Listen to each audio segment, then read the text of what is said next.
The cool, ever-present fog of San Francisco, a familiar embrace to its residents, swirled around Sarah as she navigated the packed streets, a phantom limb of memory that clung to her even now. 10 years had passed since Emily vanished, swallowed by the city's indifferent sprawl, and yet the ache of her absence remained a constant companion. Sarah, a woman forged in the crucible of ambition and now refined by grief, was an architect of renowned talent, her designs celebrated for their audacious blend of modernity and warmth.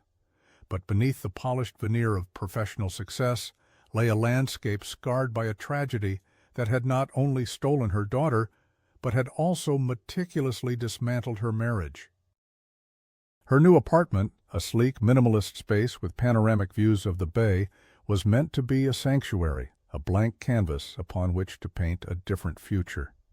Every carefully chosen piece of furniture, every pristine surface, whispered of control, of order, of a life meticulously rebuilt. Yet, even as she unpacked boxes filled with blueprints and design magazines, her mind drifted, caught in the undertow of a past she desperately wanted to escape but could never truly abandon. The city, a tapestry of fog-shrouded hills and sun-drenched Victorian homes, held countless memories. Each street corner, each park bench, a silent testament to a life irrevocably altered. It was a place where dreams were chased and sometimes caught. But for Sarah, it was also where her greatest fear had materialized, leaving behind an emptiness that no architectural triumph could ever fill. She yearned for a fresh start, a clean break, but the tendrils of unresolved grief, the phantom echoes of Emily's laughter, clung to her, a constant reminder of the life that had crumbled and the answers that still remained elusive. The drive back to her old house in the affluent Presidio Heights district felt like a journey into a museum of her own sorrow.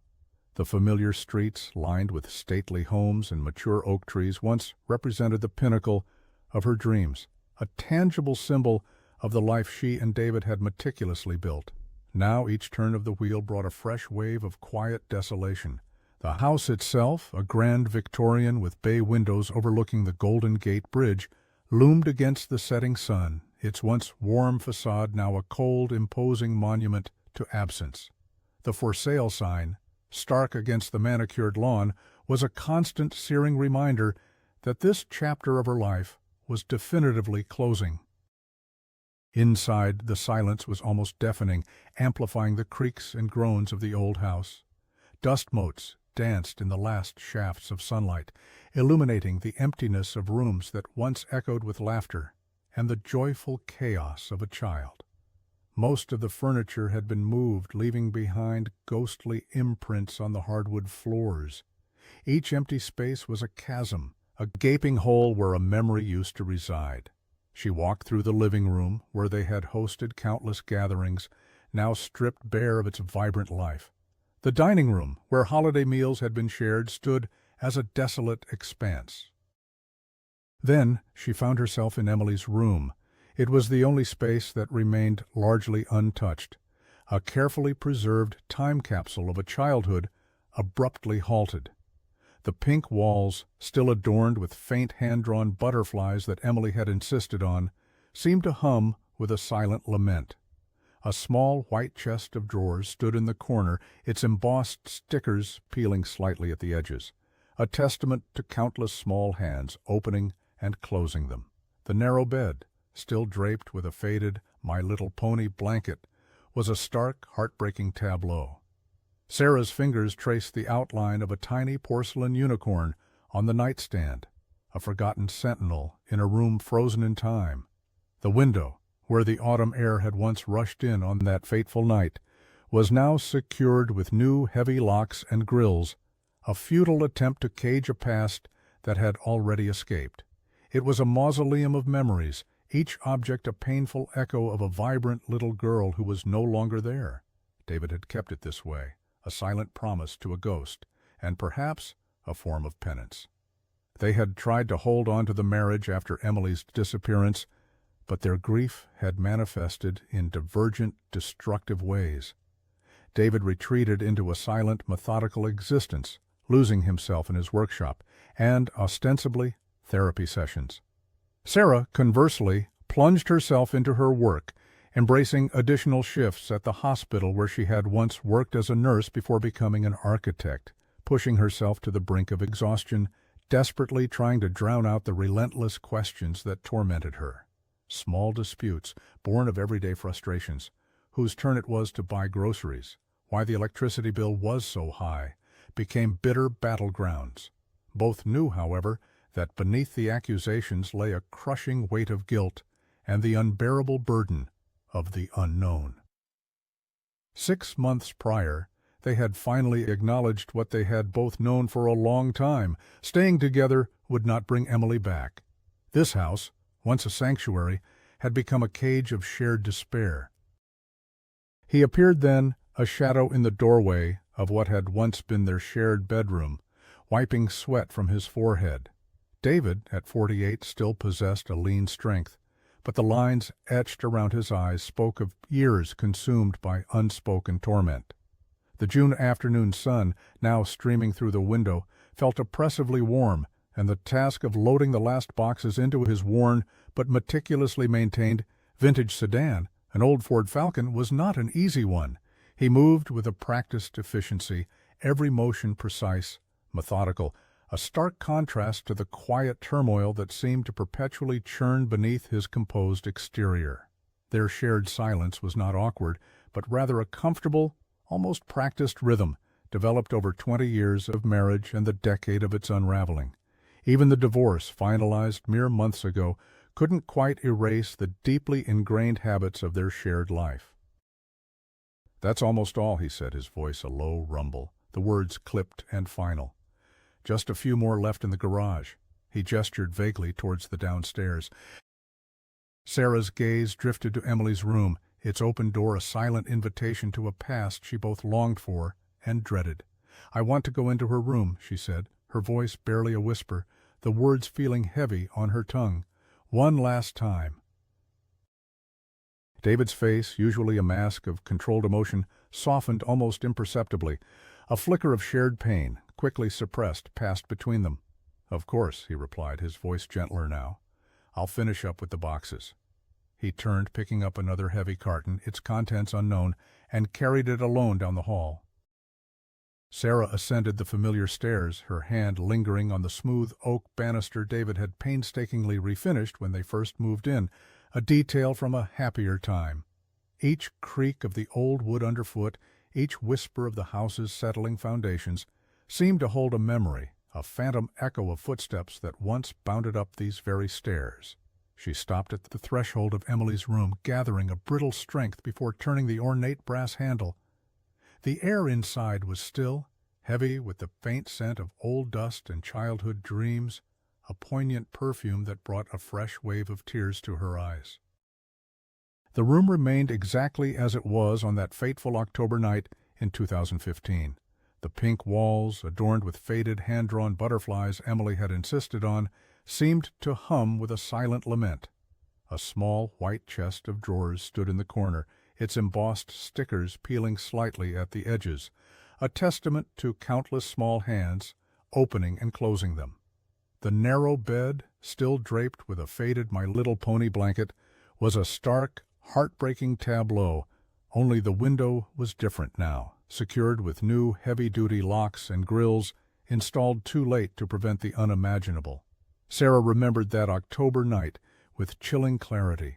She had worked a double shift at the hospital, returning home exhausted at 5 a.m. David had been asleep beside her, as was her ritual. She had checked on Emily, only to find an empty bed, a wide-open window, and the cool autumn air billowing through the curtains, a stark harbinger of doom. The initial police investigation had been meticulous, almost desperate. Search dogs had scoured the Presidio, helicopters had crisscrossed the sky, and hundreds of volunteers had combed the surrounding forests and parks. They found nothing. No fingerprints, no trace evidence, no signs of struggle. Just a 7-year-old girl, gone in the night. The case quickly turned cold despite intense media attention.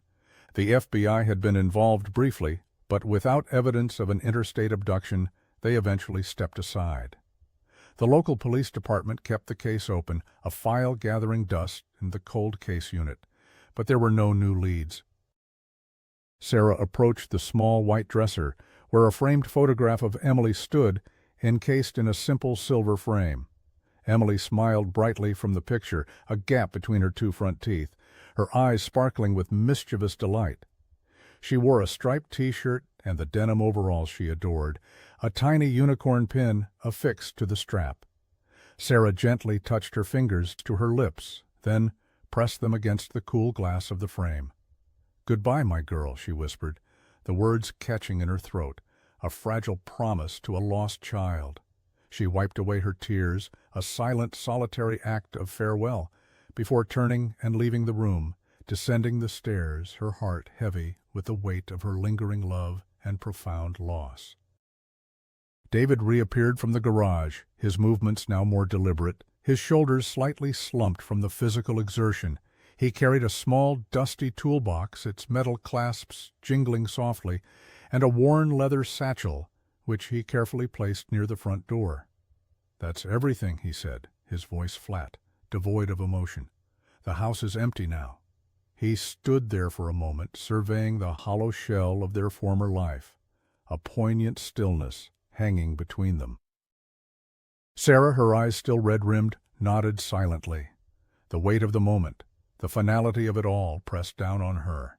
She had come here seeking closure, or at least a final farewell to a place that held so much joy and agony. But the act of leaving felt less like an ending and more like a deepening of the ache.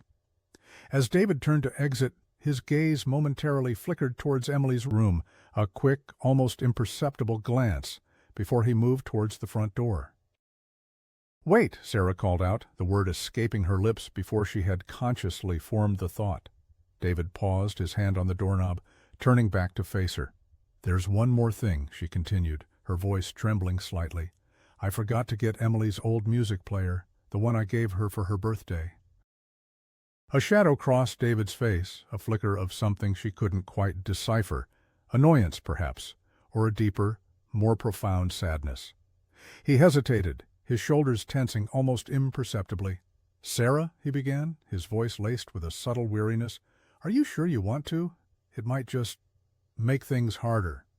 His tone was gentle, almost pleading, a rare display of vulnerability from a man who had perfected the art of emotional stoicism. "I need to," she insisted, her resolve hardening. It wasn't just about the player. It was about reclaiming a piece of Emily, a tangible link to her, however small. David sighed, a long, weary sound, and nodded.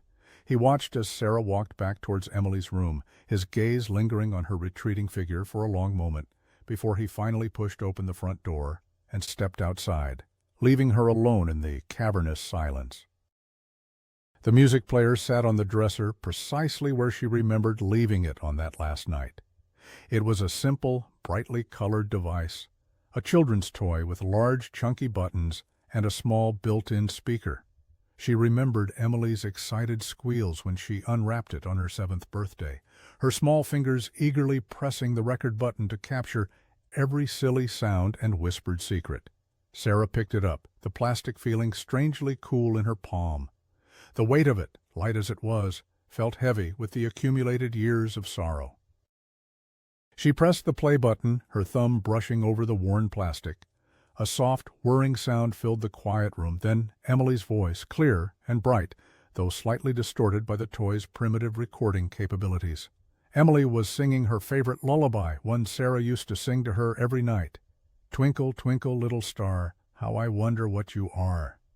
The sound was a balm and a wound all at once, a vivid reminder of the warmth and innocence that had been so brutally stolen.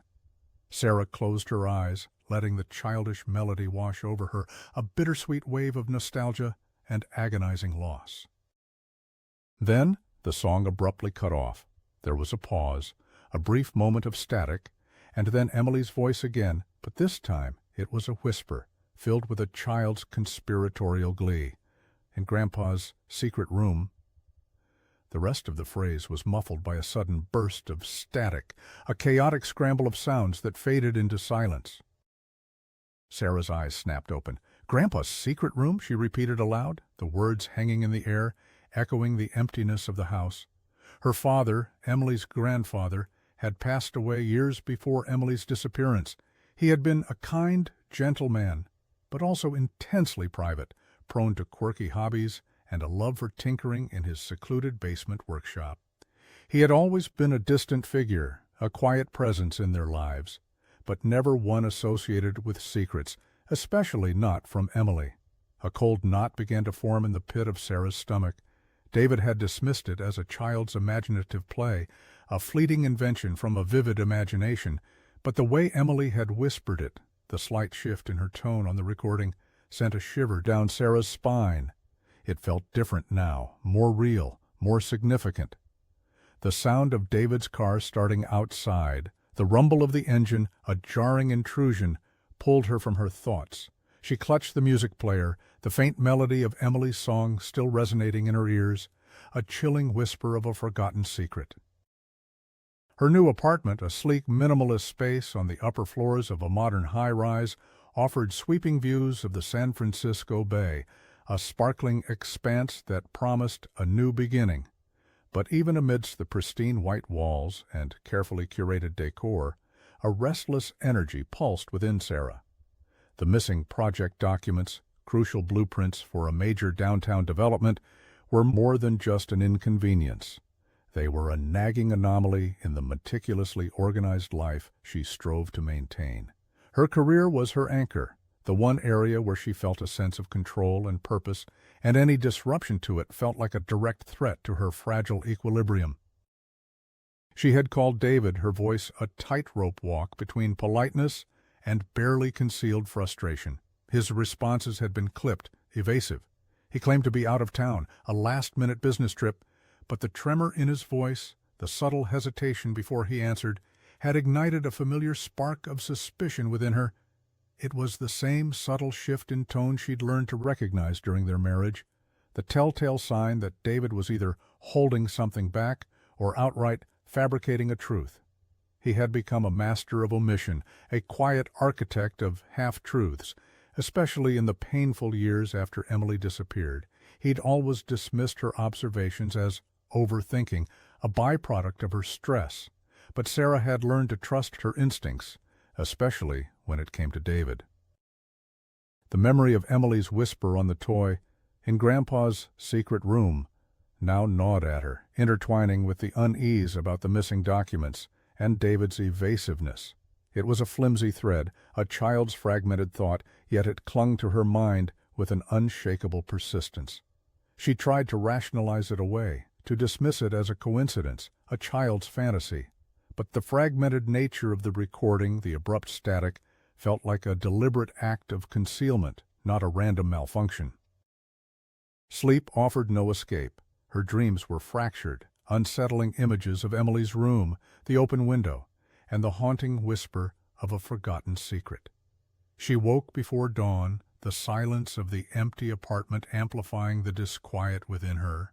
The city outside was still shrouded in the pre-dawn gloom, its glittering lights a distant, indifferent constellation. She brewed a strong cup of coffee, the bitter aroma doing little to calm her frayed nerves. The rational part of her mind, the architect, the planner, urged her to focus on the missing blueprints, to contact her assistant, to follow the logical steps. But a deeper, more primal instinct, the mother within her, pulled her towards the unresolved mystery of Emily's last words. The missing documents, she realized, were not just a professional inconvenience. They were a plausible excuse, a reason to return to the old house without admitting the true, unsettling pull she felt towards the child's fragmented recording. David wouldn't question her needing to retrieve them. He valued order, punctuality, and professionalism above all else. It was a convenient cover for a far more desperate search. Her heart pounded with a mixture of dread and a burgeoning sense of purpose. She had dismissed the words for too long, pushed them aside as a relic of a shattered past. But now they demanded her attention, drawing her back to the very place she had sought to escape.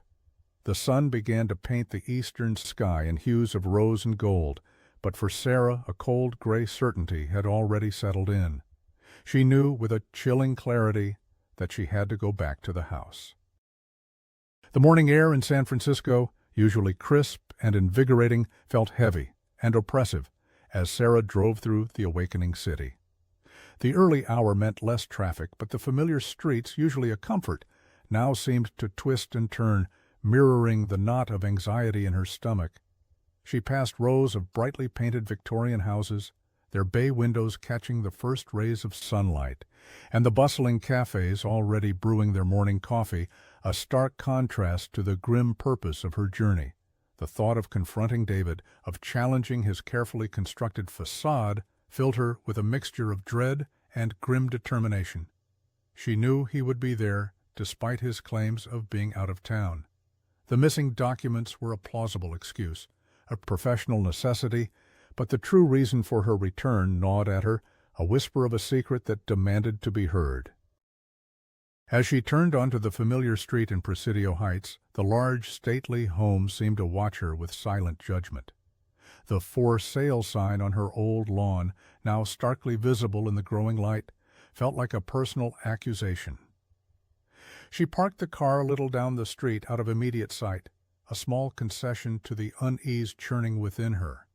The house loomed, a silent sentinel against the backdrop of the Golden Gate Bridge, its grandeur now tinged with an ominous silence. She approached the front door, the key in her hand, feeling cold and alien. The familiar weight of it, once a symbol of home and belonging, now felt like a tool for trespass. With a soft click, the lock yielded, and she pushed the door open, stepping into the echoing silence of the foyer.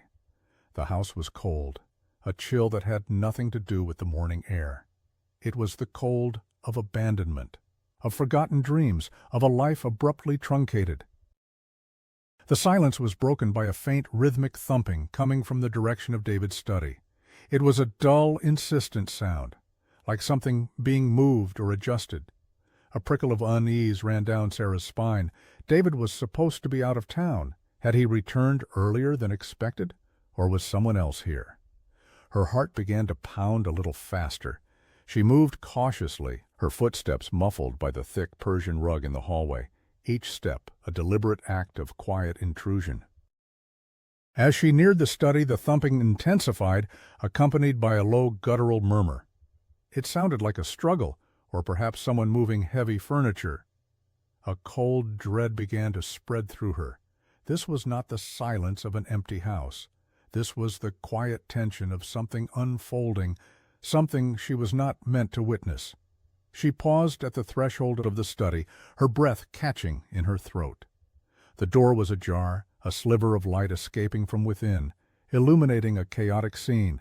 The bookshelves, once meticulously arranged, were askew, some overturned, their contents scattered across the floor. Papers, files, and loose books lay in disarray. The sense of meticulous order that David so prized had been utterly destroyed. This was not simply a case of misplaced documents. This was something far more sinister. The faint glow from David's study intensified as Sarah pushed the door further open, her heart hammering against her ribs. The sight within snatched the breath from her lungs. Mike, David's oldest friend, his face contorted in a mask of panic and something akin to desperation, was frantically tearing through the room. Books lay scattered on the floor, some with their spines snapped, their pages fanned out in violent disarray. Drawers hung open, their contents spilling onto the rug.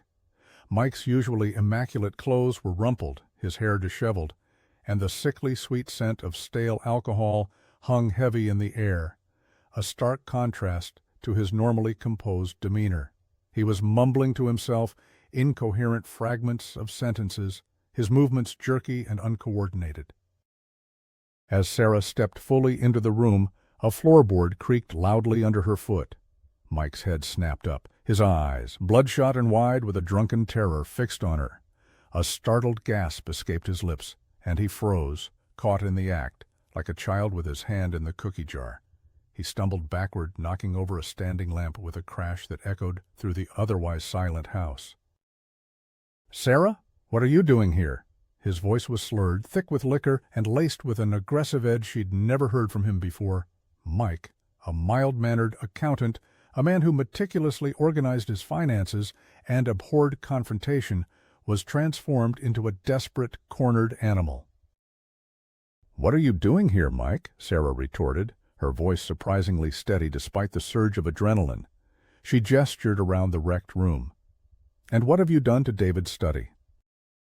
Mike's eyes darted around the room as if searching for an escape route, his gaze falling upon a section of the wall behind a large antique bookcase. His pupils dilated, and a flicker of pure panic crossed his face. He lunged towards the bookcase, a guttural cry escaping his throat, clearly intending to block something from her view. Sarah, acting on instinct, moved to intercept him. She wasn't sure what she expected to find, but the sheer desperation in Mike's eyes ignited a furious resolve within her. She grabbed his arm, a surprising strength surging through her. He was larger than her, but his movements were hampered by his intoxication, his balance precarious. A brief, clumsy struggle ensued. Mike cursed, pushing against her with unexpected force, his eyes wild. With a loud crack and groan, the heavy mahogany bookcase, already dislodged from its original position, gave way. It tilted precariously, then crashed to the floor with a deafening roar, sending a cloud of dust and plaster into the air. Sarah stumbled back, coughing, her eyes squeezed shut against the sudden assault. When she opened them, the dust began to settle, revealing not a bare wall, but a dark, gaping void. Behind where the bookcase had stood, a hidden compartment, a meticulously constructed narrow opening in the wall, was now exposed. And within it, stacked neatly in rows, were hundreds of old audio cassettes and compact discs, glinting dully in the dim light. Each one bore a handwritten label, stark and chillingly uniform. Game Room Valor's number. Mike, momentarily stunned by the collapse of the bookcase, let out a strangled cry, his eyes fixated on the revealed cache. He made another desperate lunge, not towards Sarah, but towards the cassettes, his movements now fueled by a panicked urgency to snatch them. The sight sent a cold shiver down Sarah's spine, the casual, almost innocent tone of Emily's whisper, in Grandpa's secret room, twisted into something far more sinister. This wasn't a game. This was a secret, hidden deep within the very fabric of her past, and it was about to reveal itself.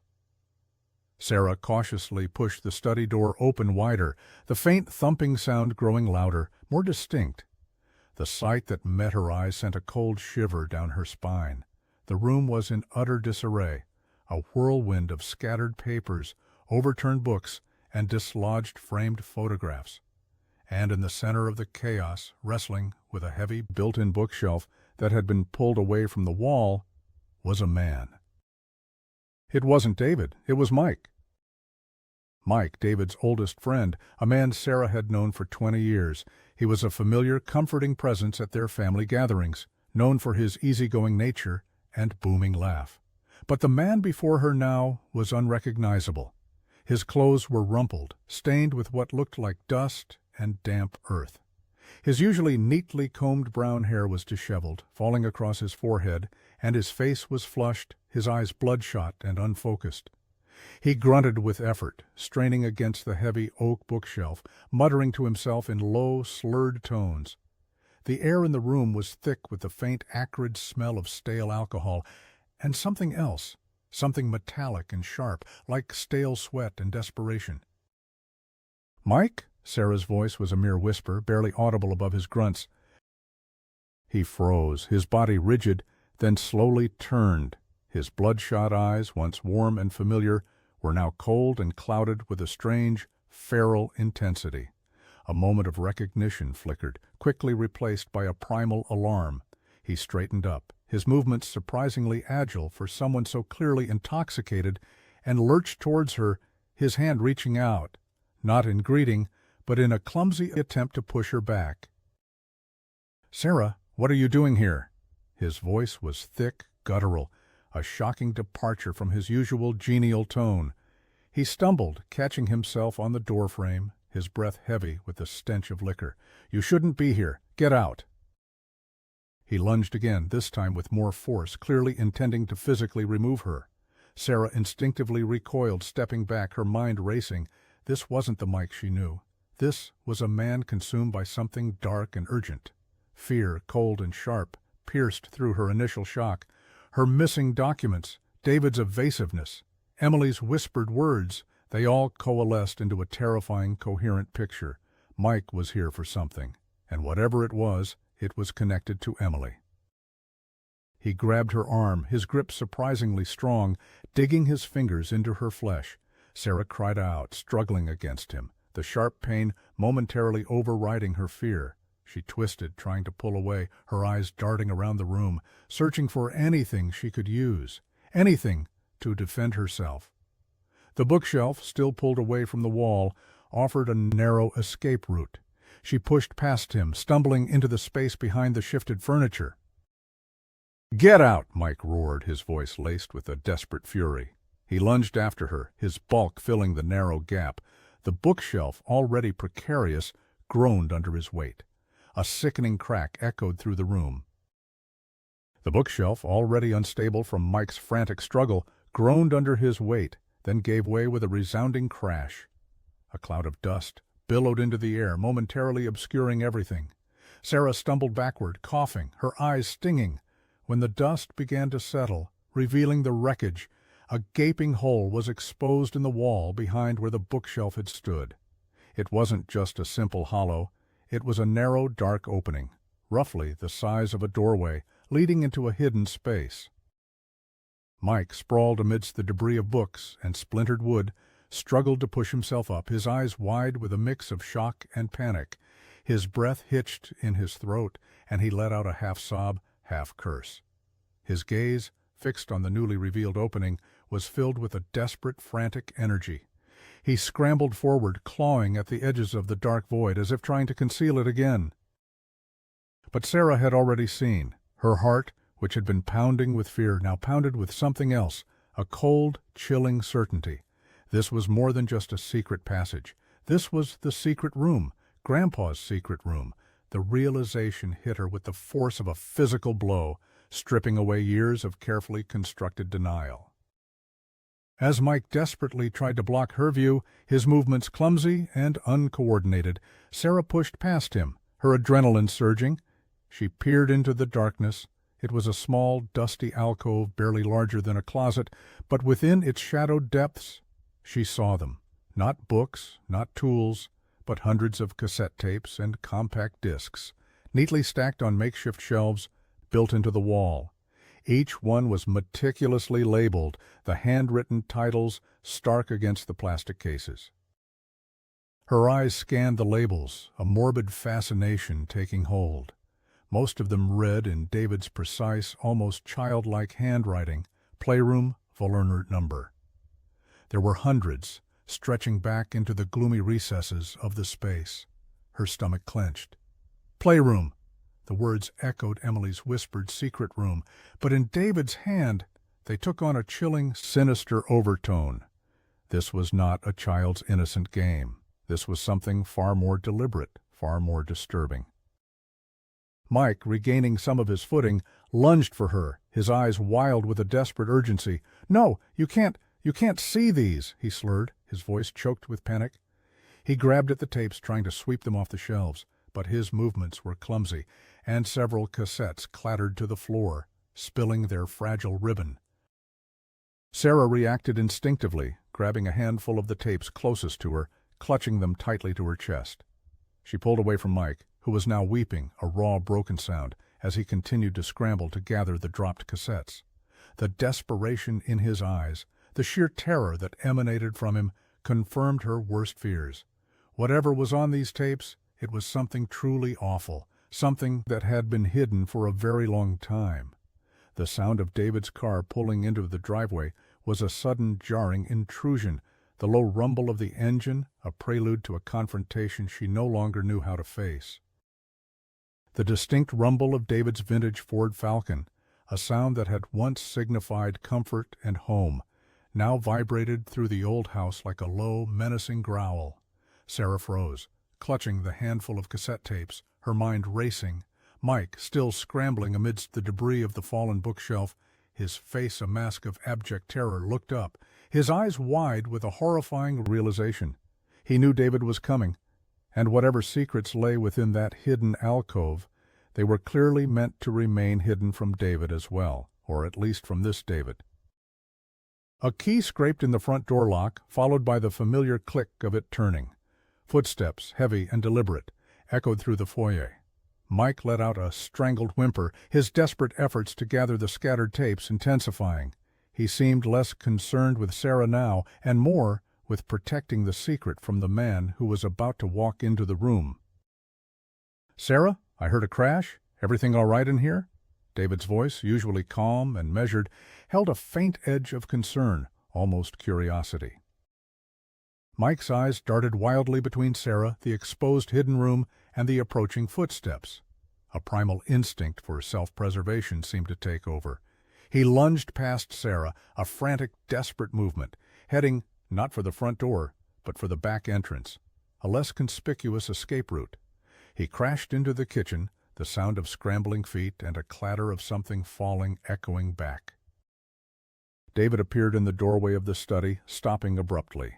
His gaze swept over the chaotic scene, the overturned bookshelf, the scattered papers, the exposed hidden alcove, and then, finally, landed on Sarah, standing amidst the wreckage, clutching a handful of tapes.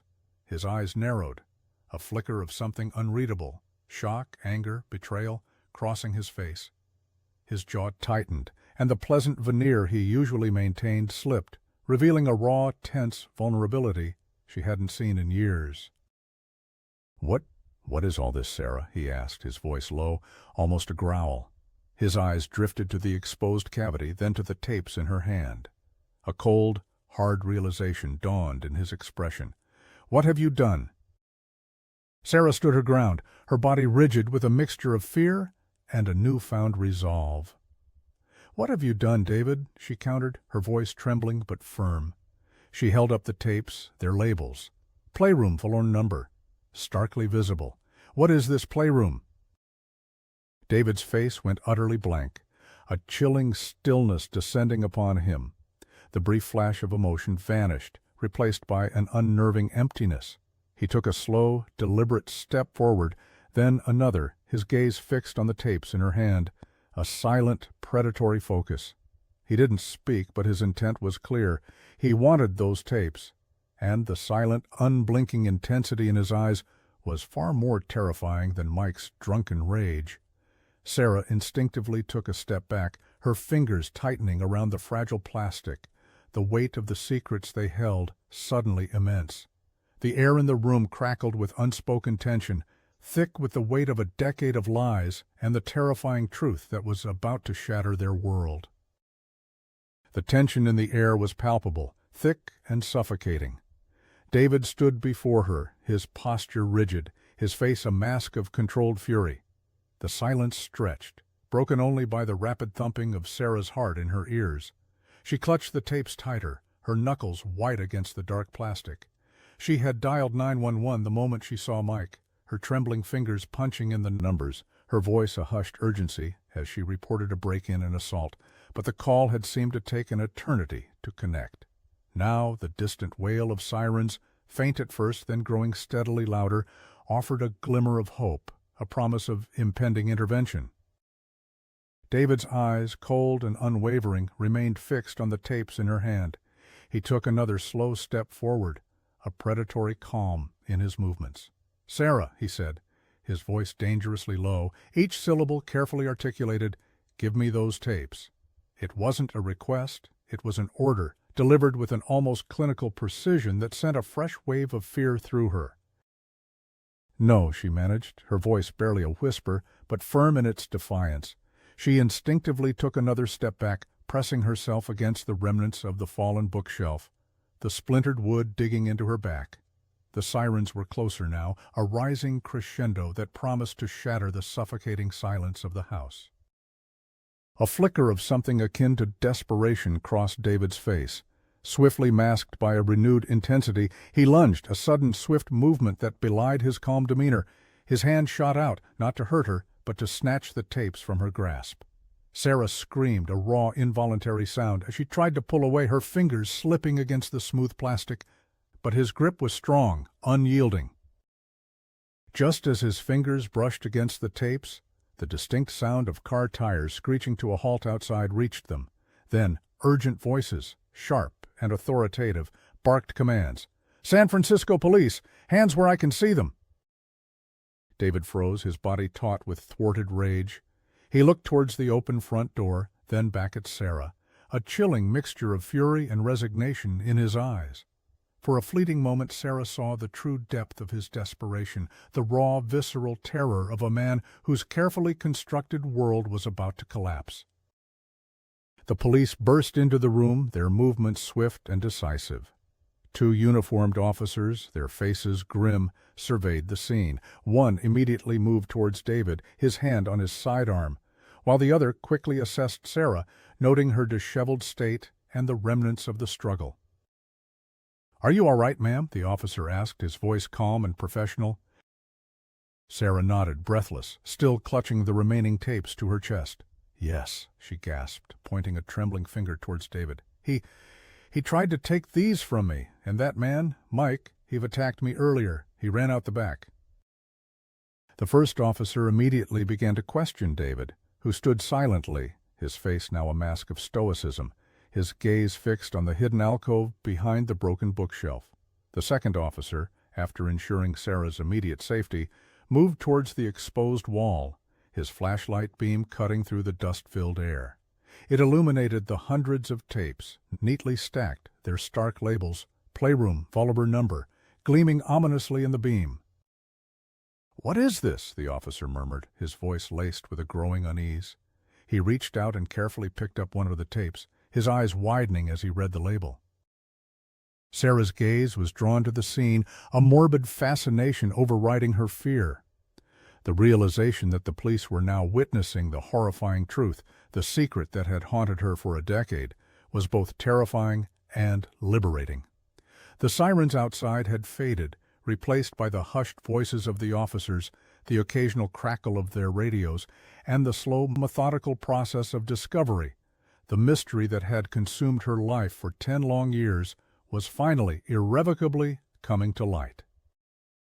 The small, dusty alcove, now harshly illuminated by the police officer's flashlight, revealed the horrifying truth. The hundreds of tapes, meticulously labeled Playroom, volume number, were not simply a collection, they were a chilling chronicle. The officer, his face grim, carefully picked up one of the cassettes from the exposed shelving, his thumb brushing against the worn label. He inserted it into a small portable cassette player that one of the patrol cars had been equipped with, the kind often used for recording statements. A moment of static, then the unmistakable sound of a child's laughter, bright and clear, filled the room. It was Emily. Sarah gasped, a ragged sound that tore from her throat. The laughter was followed by David's voice, calm and even, almost paternal, speaking to Emily. He was explaining rules, boundaries, a game they were playing. He spoke of the outside world being a scary place, of special hideouts and secret adventures. The officer exchanged a horrified glance with his partner. This was not a game. This was a systematic, calculated delusion. The tape continued to play, revealing snippets of Emily's life in the hidden space. Her questions about the sun, about other children, about why she couldn't go outside. David's patient yet firm answers, weaving a narrative of a dangerous world, a world where only the playroom offered true safety. There were sounds of her playing with toys, of David reading stories, of quiet, intimate moments that, in another context, would have been tender. But here, in the secret chamber, they were twisted, chilling. Emily's voice, though still childlike, carried an undertone of loneliness, a quiet yearning that tugged at Sarah's heart. She heard David at times sound weary, frustrated, but never overtly cruel. It was the insidious cruelty of control, of isolation, of a manufactured reality. The officers quickly secured the scene, methodically documenting every detail. They began carefully removing the tapes, their faces growing more somber with each passing minute. They understood the gravity of what they had stumbled upon. This wasn't just a break-in. It was the unraveling of a decade-long mystery, a case that had long haunted the city's cold files. David, still standing in the study, remained unnervingly silent. He offered no resistance as the officers placed him in handcuffs, his gaze distant, almost detached. He looked less like a criminal and more like a man lost within his own fractured reality. When asked about Mike, he merely shrugged, muttering something vague about help with a project. The officers had already dispatched units to search for Mike, based on Sarah's earlier description and the direction he had fled. Sarah, meanwhile, was ushered out of the house, her body shaking, yet her mind alight with a furious hope. The police, their faces a mixture of concern and grim professionalism, told her they would proceed with the information. They assured her that every available resource would be deployed. The possibility of fragile, terrifying hope began to blossom in her chest. Could Emily still be alive? Had she truly been here, in this house, all along? The sun, now higher in the sky, cast long shadows across the lawn. The "for sale" sign, previously a symbol of a painful ending, now felt like a beacon, pointing towards a horrifying truth that was finally being uncovered. Sarah sat in the back of a patrol car, watching as forensics teams began to swarm the house, their meticulous movements a stark contrast to the tumultuous emotions churning within her. The air, once thick with the dust of destruction, now carried the faint, unsettling echo of Emily's recorded laughter, a sound that was both a torment and a lifeline. The interrogation room was sterile, cold, and quiet, a stark contrast to the chaotic scene she had just left. Sarah sat across from Detective Miller, a seasoned officer with kind but probing eyes. She recounted everything, from the strange quietness of the old house to Mike's sudden appearance and his drunken, desperate attempts to hide the secret room. She described David's arrival, his chilling demeanor, and his attempt to snatch the tapes. She omitted no detail, even the agonizing whisper of Emily's voice from the recording, the fragmented in Grandpa's secret room that had first sparked her desperate search. Detective Miller listened patiently, taking notes, his expression unchanging, a practiced mask of professional neutrality. His partner, a younger officer, was meticulously logging the confiscated tapes in the corner, the rhythmic click of the keyboard the only other sound. Sarah felt a profound sense of exhaustion settle over her, the emotional and physical toll of the morning finally catching up. "Ma'am, based on the preliminary review of some of these tapes," Detective Miller began, his voice calm, "and the unusual nature of the hidden space, we've initiated a full-scale search." He paused, letting his words sink in. "We're treating this as a potential abduction. We've brought in the FBI's Child Abduction Rapid Deployment Team. They're experts in these kinds of cases." The mention of the FBI and the word abduction sent a fresh wave of adrenaline through Sarah. It was official. It was real. Do you think she's alive?" Sarah asked, her voice barely a whisper, the question hanging precariously in the air. The hope, so fragile moments before, now felt like a desperate, impossible plea. Detective Miller's gaze was compassionate. "We don't have any definitive information yet, ma'am, but we're working with the assumption that she is. Every second counts." He then shifted, leaning forward slightly. "We've got units out searching for Mike Teacock. He's a key witness and potentially involved. Do you have any idea where he might have gone, or any history that could be relevant?" Sarah racked her brain, sifting through years of casual friendship. Mike had always been a bit of a loner, devoted to David, almost to a fault. He had struggled with addiction in the past, a fact David had occasionally confided in her. "He's had problems with alcohol before," she offered, "and maybe drugs. David used to help him. I don't know where he'd go, but he was terrified when David showed up." She described Mike's desperate scramble to hide the tapes, his raw panic. "We found an old, partially built bunker in the backyard, hidden under a shed," Detective Miller revealed, his voice steady. "And the tapes, they suggest a deliberate, long-term concealment. Mr. Jenkins, your ex-husband, is currently being questioned. He's not cooperating." The word bunker hung in the air, a chilling confirmation of Emily's fragmented whisper. Bomuri.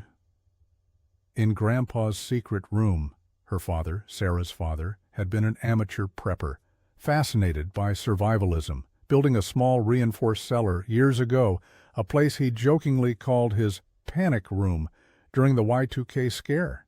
It had been filled with emergency supplies, a place to escape perceived societal collapse. David had always mocked it, dismissing it as her father's eccentric paranoia. But what if David hadn't mocked it? What if he had adapted it, twisted its purpose? The realization sent a cold wave of nausea through her. The full weight of the truth began to descend. David, her calm, meticulous, seemingly rational husband, had not just hidden his daughter. He had orchestrated an elaborate decade-long deception, convinced he was protecting her from a world he deemed unsafe. The playroom wasn't a game, it was a prison, and the Grandpa's secret room wasn't a benign memory, it was the chilling location of Emily's disappearance. The San Francisco fog, now thickening outside the police station window, seemed to press in, mirroring the heavy, suffocating realization that filled Sarah's mind. But amidst the horror, a single flickering ember of hope refused to be extinguished. Emily, she thought. Emily might still be out there, somewhere. The San Francisco Police Department, augmented by the FBI's Child Abduction Rapid Deployment CARD team, moved with a swift, almost surgical precision. Based on the preliminary review of David's chilling playroom tapes, the officers focused their search on the property's perimeter. The old shed in the backyard, long ignored and overgrown with vines, became the immediate point of interest. Underneath its decaying floorboards, just as Detective Miller had hinted, lay the reinforced entrance to a subterranean structure, a hidden bunker. The air inside the bunker was stale and heavy, but a small solar-powered ventilation system, ingeniously disguised, had kept it from becoming truly suffocating. Inside, in a space that mirrored Emily's room upstairs in its innocent, childish decor, they found her, Emily, 10 years older than the 7-year-old girl who had vanished, now a 17-year-old on the cusp of womanhood, but still possessing the wide, curious eyes that Sarah remembered. She was disoriented, overwhelmed by the sudden intrusion of light and unfamiliar faces, but otherwise physically unharmed. Years of isolation had left their mark, a profound shyness, an almost childlike innocence regarding the outside world, and a deep-seated fear of anything new. She clung to a faded, worn teddy bear, the same one Sarah had given her on her 5th birthday. The reunion between Sarah and Emily was not a theatrical explosion of joy, but a quiet, tender unfolding. Sarah rushed forward, tears streaming down her face, speaking Emily's name like a prayer. Emily, hesitant at first, slowly recognized the face that had haunted her isolated dreams. Her eyes, filled with a mixture of confusion and a nascent understanding, finally met Sarah's. A small, tentative smile touched her lips, and she reached out a slender hand, a gesture that spoke volumes. It was a reconnection built on a decade of unspoken longing, a silent promise of healing. David, questioned relentlessly, eventually broke down, his meticulously constructed facade crumbling under the weight of his own delusion. He confessed to everything, detailing how he had become convinced, in the wake of Emily's grandfather's death and a growing paranoia about global instability, that the world outside was too dangerous for his precious daughter. He saw the bunker, built years ago by Sarah's father, not as a survivalist's eccentricity, but as a sanctuary. He had meticulously planned Emily's disappearance, creating the illusion of an abduction to protect her, to keep her safe within his manufactured reality. He genuinely believed he was saving her, not imprisoning her. His mental state was deeply disturbed, a complex web of grief, anxiety, and a pathological need for control. Mike Tkach was apprehended attempting to board a bus to Portland. Shaken and remorseful, he admitted that David had recently contacted him, distraught and unraveling. David had confessed to Mike that he couldn't keep the secret anymore, and needed Mike to destroy the evidence, the tapes. Mike, under the influence of alcohol and desperate for David's continued support, had reluctantly agreed, unaware of the horrific implications of his task. He was charged with obstruction of justice, his involvement a tragic byproduct of loyalty to a disturbed friend. In the aftermath, the story of Emily's miraculous discovery captivated the nation. The media frenzy was immense, but Sarah, fiercely protective of her daughter, shielded Emily from the invasive glare of the public eye. They moved away from San Francisco, choosing a small coastal town in Northern California, far from the echoes of the past, a place where the ocean breeze carried whispers of healing, not haunted memories. Reintegration was a long and arduous process for Emily. The world was a strange, overwhelming place, a cacophony of sounds, sights, and sensations she had only imagined. Psychologists and specialists worked tirelessly, helping her navigate the complexities of social interaction, technology, and a normal life she had been deprived of. There were setbacks, moments of profound anxiety and sadness. But Sarah was a relentless advocate, a constant source of unwavering love and support. She rediscovered a strength she thought she had lost, a fierce determination forged in the fires of despair and now tempered by hope. Slowly, tentatively, Emily began to bloom. She found joy in simple things, the taste of fresh fruit, the feeling of grass beneath her bare feet, the warmth of the sun on her skin. She developed a quiet resilience, a wisdom beyond her years, a testament to the human spirit's capacity to adapt and heal. Sarah, watching her daughter laugh freely, chase butterflies in a sun-drenched meadow, felt a profound sense of peace. The scars remained, etched deep within their shared history, but they were no longer gaping wounds. They were reminders of survival, of love's enduring power, and of a future finally reclaimed. The secret room, once a symbol of darkness, now represented the profound, albeit circuitous, path to their ultimate reunion, a testament to the unbreakable bond between a mother and her daughter.